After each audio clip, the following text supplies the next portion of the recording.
Դիտեք առաջին ալիք Ամերիկայի հեռուստակոնտենտը։ Բաժանորդագրվեք առաջին ալիք Ամերիկայի YouTube-յան ալիքին First Channel America։ Առաջին ալիք Ամերիկան ներկայացնում է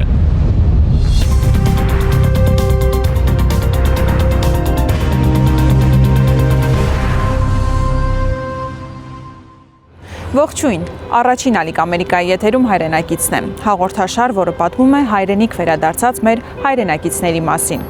Հայրենադարձությունը միշտ չէ, որ սկսվում է օդանավակայանից։ Որպես կանոն, այն նախ եւ առայժմ սկիզբ է առնում հոգեվոր տիրույթում, ու հենց այն պահին, երբ արտերկրում ապրող անհատը հասկանում է, որ իր փորձն ու գիտելիքը այդուհետ պետք է իրենց բնական շարունակությունը գտնեն հենց այն երկրում, որտեղից սերում են իր նախնիները։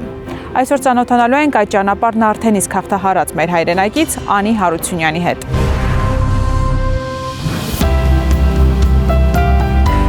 Անի, ողջույն։ Ողջույն։ Ինչպե՞ս եք։ Լավ, դուք։ Լավ, շնորհակալություն։ Այսօր խոսելու ենք ձեր անցած ճանապարհի եւ իհարկե հայրենիք տեղափոխվելու որոշումը կյանքի կոչելու մասին։ Խոսենք։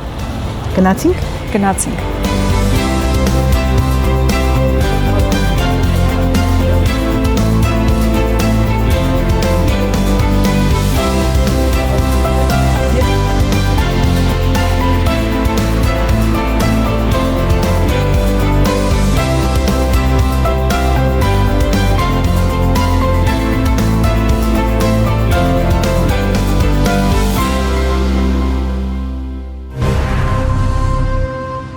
Անի, մեր զրույցը սկսենք ամենասկզբից ձեր արմատներից, որտեղից են սերում ձեր նախնիները եւ ինչ հիշողություններ են պահպանվել ձեր մանկությունից։ Հրաշալի հարց է։ Ես Հայաստանում եմ ծնվել, Երևանում, իմ ծնողները եւս Երևանից են եւ իմ մանկության հիշողությունները նախ 90-ականներն էին։ Ես միշտ բաց խոսում եմ, որ այո, դժվար տարիներ էին, բայց մենք ուրախ էինք ապրում։ Այսինքն մեր տանը միշտ ուրախ էր, միշտ դերասաններ, նկարիչներ, գրողներ եւ այդ երեկոները շատ լավ էին անցնում եւ մեզ շատ հուսավոր էր թվում այդ դժվար տարիները, որտեղ մարդիկ անընդհատ հացի խնդիր էին լուծում, մեր ընտանիքը բացի դրանից նաեւ շատ արվեստային թեմաներ էին անընդհատ մեր տանը հնչում, աշխարհի մասին, արվեստի մասին, գրականության, թատրոնի, կինոյի, հետևաբար շատ հետաքրքիր մանկություն եմ ունեցել անկախ 90-ականների դժվարություններից։ Դուք որպես մասնագիտություն ընտրեցիք արվեստաբանությունը։ Հետաքրքիր է ինչ դեր եւ նշանակություն են ունեցել ձեզ համար այս ընտրությունը կատարելուց ձեր ընտանեկան պատմություններն ու առհասարակ ձեր արմատները։ Դեռ դպրոցական տարիներից շատ սիրում էի կարդալ գրականություն, դրամատուրգիա, թատրոն եւ այլն, բայց քանի որ հայրս դերասան էր, ես հասկանում էի շատ հստակ, որ ինձ դուր չի գալիս դերասանի մասնագիտությունը, որովհետեւ դու անդադ կախված ես տարբեր մարդկանցից եւ առհասարակ այտենց մտածում էի, որ ավելի ինտելեկտուալ մասնագիտություն եմ ուզում ընտրել, համայն դեպս այդ դպրոցական տարիներին այտենց ինչ որ մտքեր ունեի ու շատ սիրում էի, ես շատ լավ հիշում եմ ինչ ազդեցություն թողեց ամերիկյան դրամատուրգիայի գիրք ունեինք, ամբողջ ամերիկյան դրամատուրգիան Յուջին Օնիլից մինչև Թենեսի Վիլյամս, Էդվարդ Ալբի ու շատ տարված էի այդ գրականությամբ ու դեռ թատերագիտություն բառը նույնիսկ չգիտեի, առհասարակ թատրոնի պատմություն կամ դրամատուրգիա ուսումնասիրություն, դա ավելի ուշ եկավ այդ հատվածը եւ ես մտածում էի լավ կամ գրականագիտություն կամ կլինի լրագրություն, բայց շատ ուրախացա, որ հասկացա, որ թատերագիտությունն ինձ ավելի է հետաքրքրում եւ առհասարակ թատրոնի եւ արվեստի պատմությունը։ Եվ այդպես եղավ ընտրությունը, այսինքն ընտանիքում, այնպես չի, որ շատ ծնողներս ուրախ էին, որովհետև երկրորդ տարբերակը երաժշտություններում միշտ է ինձ համար երաժշտությունը եղել շատ կարևոր, այսինքն եթե չլիներ երևի թե իմ սերը թատրոնի գրականության հանդեպ, հաստատ երաժշտությունը եւս կարևոր մաս էր կազմելու իմ կյանքում, եթե ոչ գուցեև մասնագիտություն։ Ինչ տվեց ձեզ Հայաստանը մասնագիտության առումով։ Այստեղ գտաք ուսումնասիրության նոր նյութ եւ համապատասխան միջավայր։ Այո, իրականում ինձ հետազոտությունը հետ բերեց։ Շատ լավ եմ հիշում, որ ես Մոսկվայում վերանորոգման աշխատանքներով էին զբաղվում, մի քանի թանգարաններով, Մայա Պլիսեցկայա, որը 20-րդ դարի լավագույն պարոհիներից մեկն էր, իր թանգարանով էի զբաղվում եւ մի օր զանգ ստացա եւ ինձ առաջարկեցին հետազոտություն հայ թատրոնի հետ կապված, մինչ այդ ես ունեի մի քանի հոդվածներ, ըստ երևույթին on-line կարդացել էին եւ առաջարկեցին այսպիսի մի հետազոտություն, արդեն ամառ էր եւ ես տոմս առա եւ ամռանը եկա հետազոտության։ Եկա սկսեցի ավելի շատ կարդալ հայ թատրոնի այդ հատվածի մասին, որը որ ինձ պատվիրված էր, սկսեցի ուսումնասիրել եւ այլն, ու մտածեցի, որ գուցե այս նշանը, որ հետ գալու մասին պետք է մտածել, փոքր կաթիլ է թվում, բայց այս փոքր կաթիլը դարձավ առիթ, որպեսզի ես մտածեմ Հայաստան վերադարձի մասին։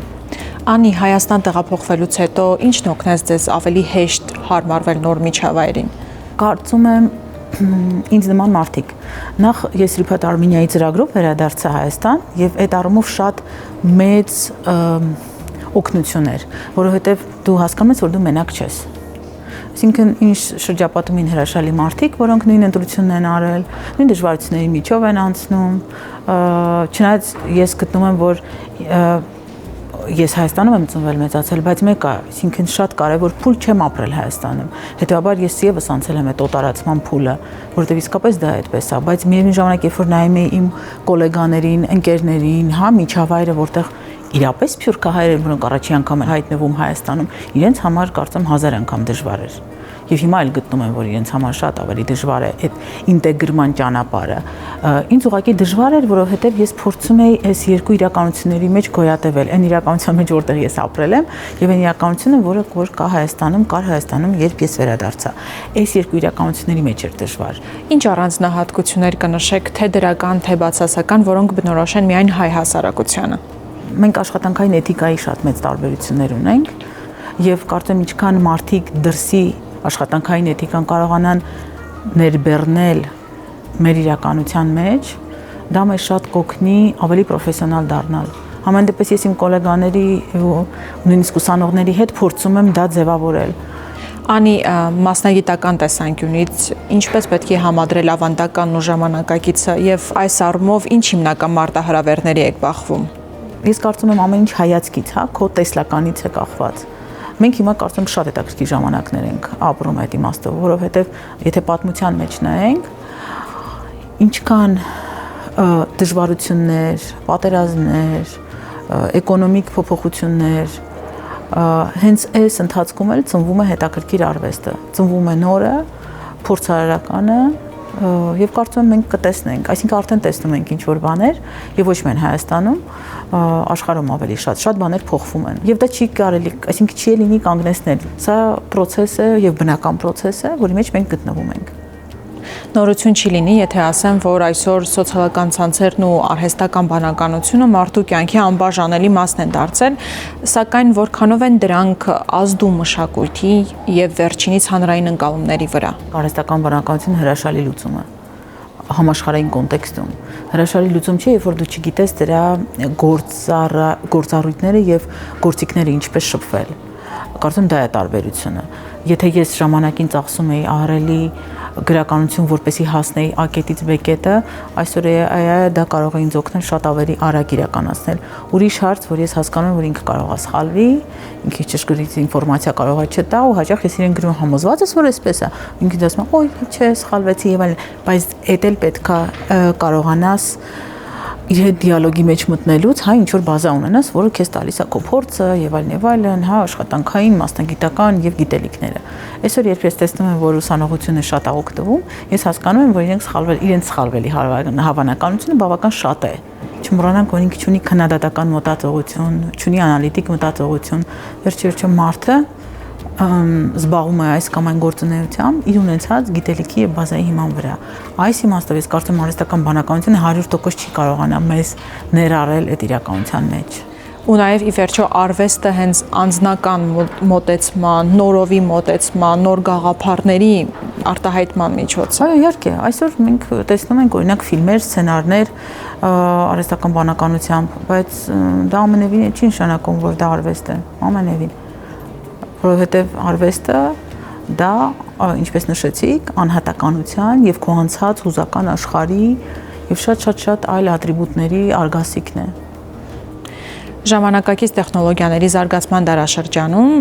երբեմն նաև կարծիք կա, թե մշակույթը կորցրել է դասական առումով իր առաջնային դերը եւ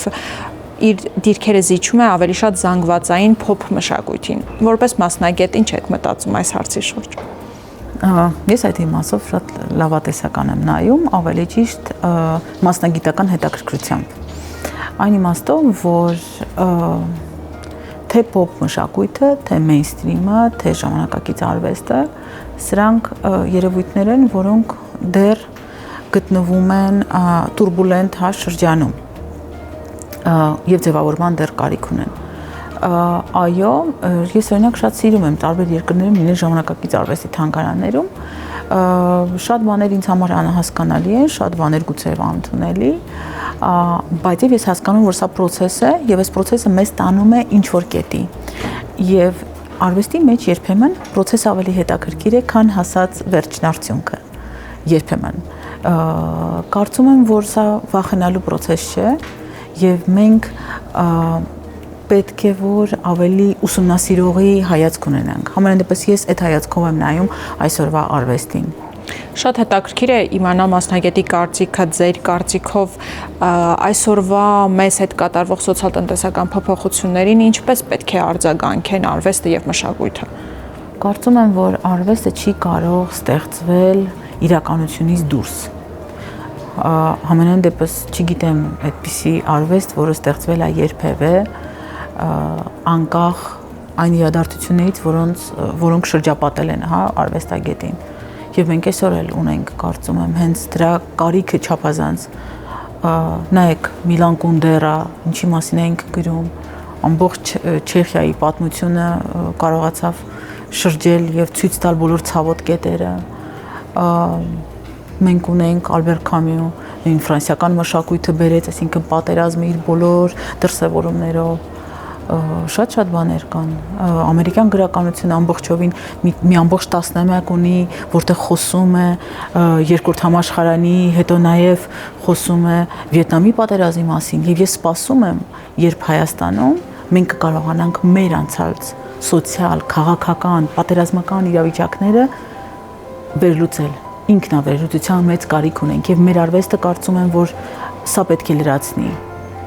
որովհետեւ մենք չենք խոսում դրա մասին։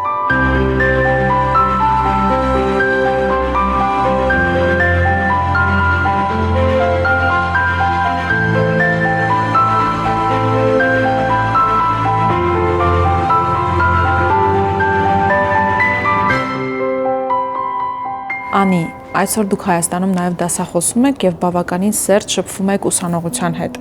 Այս առումով լավատես լինելու հիմքեր ունենք։ Այո, շատ։ Մենք ունենք հրաշալի ուսանողներ, հրաշալի դասարտություն եւ եթե անկեղծ ասեմ, ես դասավանդում եմ 3 բուհերում եւ շատ ավելի տարբեր կրթական ծրագրերի մեջ էին ներառված մինչեւ վերջին ամիսները, իրենց ցանկությունը, ապագայի հանդեպ հավատը, աշխատասիրությունը, այո, մենք ունենք հրաշալի ուսանողներ։ Այսօր ի թիվս բազմաթիվ այլ մարտահրավերների մենք ստիպված կանգնած ենք նաև մշակութային ինքնության կորստի առաջ։ Այս առումով ըստ ձեզ ինչ անելիքներ ունեն պետությունը, կրթական հաստատությունները եւ հասարակությունը։ Պետությունը կամ առհասարակ հասարակությունը սկսում է ընտանիքից։ Մենք մեր մասին շատ քիչ բան գիտենք, որպես հայ մարդ, այսինքն որպես հայեր մենք մեր մասին, մենք մեր պատմությունը չգիտենք, մշակույթը չգիտենք, երբ մենք ճանաչենք մեզ, ամեն ինչ կլինի բալանսի մեջ։ Ինչպես ամբողջ աշխարհում գիտեք, կա այսպիսի սամսարա հասկացություն, այդ սամսարայի մեջ մենք մեր տեղը պետք է գտնենք։ Պահանջատեր լինել ինքդ քեզանից է սկսում։ Այսինքն որպես կին, որպես մայր, որպես ընտանիքի, ընտանիքի անդամ, եկեք սկսենք, որ մենք մեր ընտանիքներում ձևավորենք մարդիկ, ովքեր ճանաչում են իրենց։ Այս ինքնաճանաչումը սկսում է այդտեղից, երբ որ մաման իր երեխայի հետ գիրք է կարդում, երբ որ մայրը սովորեցնում է ինչ-որ բան, երբ որ հայրը ժամանակ ունի իր զավակի համար, երբ որ մենք սկսենք պահպանել փոքր ընտանիքի գաղափարը, մեծ ընտանիքը կստացվի։ Ինչ կարող է եւ պետք է անի Հայաստանի կառավարությունը արտերկրի մեր համայնքներն ավելի կենսունակ դարձնելու համար, այդ թվում նաեւ մշակութային ինքնության պահպանման առումով։ Շատ կարևոր հարց է։ Մենք ունենք լիքը ծրագրեր, հրաշալի, թե պետությունը ունի, թե կառավարությունը, ես շատ հաճախ եմ տեսնում, թե նախարարությունները։ Ես օրինակ դասավանդում էի մի քանի ծրագրերում, թե Սփյուռքի գրասենյակի, այսինքն on-line դրանք կուրսեր էին, մշակույթի դասավանդման, մշակութային ինտեգրման նաև on-line եւ մամ կրթական ծրագրի շրջանակներում եւս եւ մի բան նկատեցի, որ խնդիրը նրա մեջ չի, որ չկան ծրագրեր, խնդիրը նրա մեջ է, որ մենք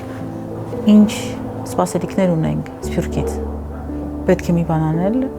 բայց դա միայն դասավանդելը չի եւ դա կրթական ծրագրերը չեն։ Մենք պետք է հասկանանք ինչի համար է մեզ պետք է Սփյուռքը։ Ինձ համար մեծ վախ էր, որ ես օրինակ կլինեմ Մոսկվայում եւ շատ հաճախ եմ մտածել, որ իմ երեխան հայերեն չի իմանա։ Ես դա տեսնում եմ այսօր իմ շատ բարեկամների, ընկերների մոտ եւ նույնիսկ եթե իրենք տանը հայերեն են խոսում, երեխան գնաց դպրոց, վերջ կորավ հայերենը, ասենք կորցրեցինք։ Եվ դա կարևոր է, ես ուզում եմ, որպեսզի լեզուն պահպանվի, մշակույթը պահպանվի, առանց այն էլ մենք չենք ունեցել այդ հնարավորությունը տարիներ շարունակ եւ ինչքան շատ այդ հնարավորությունը ստեղծենք, որպեսզի ներառված լինի այս մշակույթը մեր կյանքի մեջ, դա կստեղծի իրար հասկանալու եւս մեկ լեզու։ Մենք մեր համար որպես պետություն, Հայաստանը իր համար պետք է հասկանա կամ Սփյուռքը հիմնարկ է, որը երբեմն կամ հաճախ գումար է ուղարկում, կամ դա մեր ինտելեկտուալ ուժն է, որը մենք օգտագործում ենք արտաքին քաղաքականության մեջ։ Մենք ունենք ահռելի ներուժ, ինչպես միշտ Սփյուռքի, թե մշակույթի մեջ, թե արվեստի մեջ, բոլոր ոլորտներում։ Անի մի շարք մասնագետներ մտաբախություն ունեն, որ այսօր վտանգված է մշակույթի ոչ միայն ապագան, այլ նաև ներկան։ Այս առումով ձեր կարծիքով ոլորտը զարգացման ինչ միտումներ ունի։ Կարծում եմ մշակույթի պահպանությունը ոչ միայն միջազգային կազմակերպությունների հետ պայմանագրեր ստորագրելն է։ Մշակույթի պահպանությունը եւ մշակութային ինտեգրումը դա քո երկրի մշակութային քաղաքականության մի մասն է կազմում։ Քանի որ ես բավական շատ եմ մշակութային քաղաքականության մասին խոսում, վերջին համենայնպես 2 տարիներին բավական գրում, մենք պետք է մեզ համար ձևավորենք այդ մշակութային քաղաքականությունը։ Մենք ուզում ենք պահպանել, շատ լավ, ինչն ենք ուզում պահպանել, որ ոլորտն ենք ուզում պահպանել եւ ինչու հենց այդ ոլորտը։ Ինչու ենք ուզում որպես պետություն, օրինակ, որ թատրոնը լինի առաջնային, շատ լավ։ Ուրեմն պետք է աշխատենք այդ ուղղությամբ։ Եթե ուզում ենք կինոն, շատ լավ, եկեք ներդրում այդ ուղղությամբ։ Անի, խոսենք նաև ձեր հանգստի եւ ժամանցի մասին։ Հետաքրքիր է առօրյա հոգսերից եւ աշխատանքից ինչպես եք լիցքաթափվում Հայաստանում։ Արդեն գտել եք այստեղ ձեզ հարազատ մարդկանց եւ ձեր նախընտրելի վայրերը։ Ես շատ սիրում եմ արշավներ, այսինքն կիլոմետրերով քայլել Հայաստանում ու նոր տեղեր բացահայտել իմ համար խենթանալի հաճույք է։ Գյուղերում լինել եւս, շփվել մարդկանց հետ, տեսնել իսկական Հայաստանը։ Այդ առումով երբ դուրս եմ գալիս, իմ, այսինքն շաբաթ-կիրակին իմ ամենաերջանիկ պահերն են, երբ որ ես տեսնում իսկական Հայաստանը։ Ես դա իսկապես համարում եմ իրական Հայաստան։ Դուրս ես գալիս, դու տեսնում ես ուրիշ հոգով մարդիկ, ուրիշ բնություն, ուրիշ էներգիա ու այդ նոր էներգիայով գալիս եմ, չգիտեմ, հոգնած մի 20 կիլոմետր քայլած կամ, չգիտեմ, մոտավորապես այդքան, այդ սերը Հայաստանի հանդեպ ուղղակի չափ ու սահման չունի։ Հայաստան տեղափոխվելուց հետո կհիշեք ինչ-որ իրադարձություն կամ երևույթ, որն ավելի ուժեղ է ձեզ կապել Հայաստանի հետ։ Կարծում եմ, երբ որ ես տեղափոխվում էի Հայաստան, նախ ինքս չէի մտածում, որ այսքան բան կլինի իմ կյանքում, թե ընտանիք կազմել, թե առհասարակ ստեղծել ինքս իմ Հայաստան։ Այսինքն իմ ընտանիքի ստեղծումը ինձ շատ փոխեց, բայց նաև ինձ տվեց ուրիշ զգացում, որ այս մեծ Հայաստանի մեջ եւ իսկապես ինքը փոքր չի, ինձ համար համենայն դեպս, որովհետեւ անծայրածիր է։ Ես Հայաստանը նկատի ունեմ ամեն ինչ։ Այնպես է ստացվել, որ 40-ից ավել երկրներում եմ եղել եւ իհարկե թե հայերի եւ ոչ հայերի, այսինքն շրջապատը, ընկերական շրջապատը բավական մեծ է, բայց ես կարողացա ստեղծել Հայաստանում իմ փոքրիկ Հայաստանը, որը շատ սիրում եմ,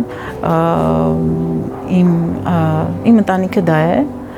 այնպես որ այս մեծ Հայաստանի մեջ ես ունեմ իմ փոքրիկ, իմ գտնված փոքրիկ Հայաստանը։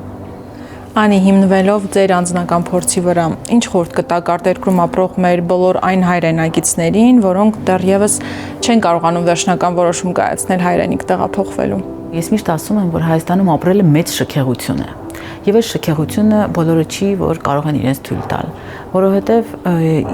ինձ շատ են հարցնում, լինում են տարբեր երկրներից, զանգում են,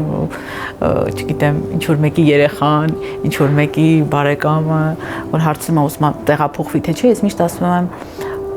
եթե դու գալիս ես այստեղ ինչ որ մեկին փրկելու համար, մի արի, որովհետև ամեն ինչ լավ է։ Առանց քեզ էլ Հայաստանը եղել է ու առանց մեզ էլ կլինի, այսինքն ես շատ անծայրածիր եմ նայում, այսինքն անվերջության պես, բայց եթե դու ունես ծրագիր, եթե դու ունես միտք եւ ունես կամք, որովհետև հեշտ չի Հայաստանում ապրել եւ դա շատ ռեալ պետք է գնահատել քո ուժերը, որովհետև քո կոմֆորտ, այսպես ասած, հա, զոնից դուրս գալ եւ գալ Հայաստան դժվար է, ամեն մեկը չի որ իրեն, բայց այս շքեղությունը, եթե դու կարող ես քո կյանքում քեզ թույլ տալ, հրաշալի շքեղություն է։ Հիմնականում Հայաստանը վերքերը բուժելու համար չի միայն։ Հայաստանը նաեւ նրա համար է, որ քեզ ուժեղ դարձնի եւ դու կարողանաս քո ունեցածը փոխանցես 10 մարդկանց։ Նույնիսկ եթե դա երբեմն չգնահատվի, նույնիսկ եթե չհասկացվի, դա կարևոր չի, այսինքն դա շատ միակողմանի կարող է թվալ, բայց այս շքեղությունը կարծում եմ մենք պետք է մեզ թույլ տանք։ Շնորհակալություն Անի, շատ անկեղծ ու հետաքրքիր զրույցի համար։ Այնապես, շնորհակալ եմ։ Անի Հարությունյանի օրինակն ապացուցում է, թե ինչպես կարելի է տարիներ շարունակ լինել հայկական արժեքների կրողն ու հետազոտողը արտերկրում, ապա միջազգային փորձը Հայաստանում տարածել անձնական նախաձեռնությամբ։ Հայրենակիցը շարունակում է բացահայտել այն մարդկանց, որոնք իրենց ճանապարհը գտնելով աշխարհի տարբեր ծագերում, ինչ որ պահի որոշել են շարունակել այն հայրենիքում, հավատով, որ հենց այստեղ կարող են ծավալել առավել արդյունավետ գործունեություն եւ լինել լիարժեքորեն իրացված։ Իսկ մենք նոր պատմություններով եւ նոր հյուրերով կհանդիպենք մեկ շաբաթից։ Հաջողություն։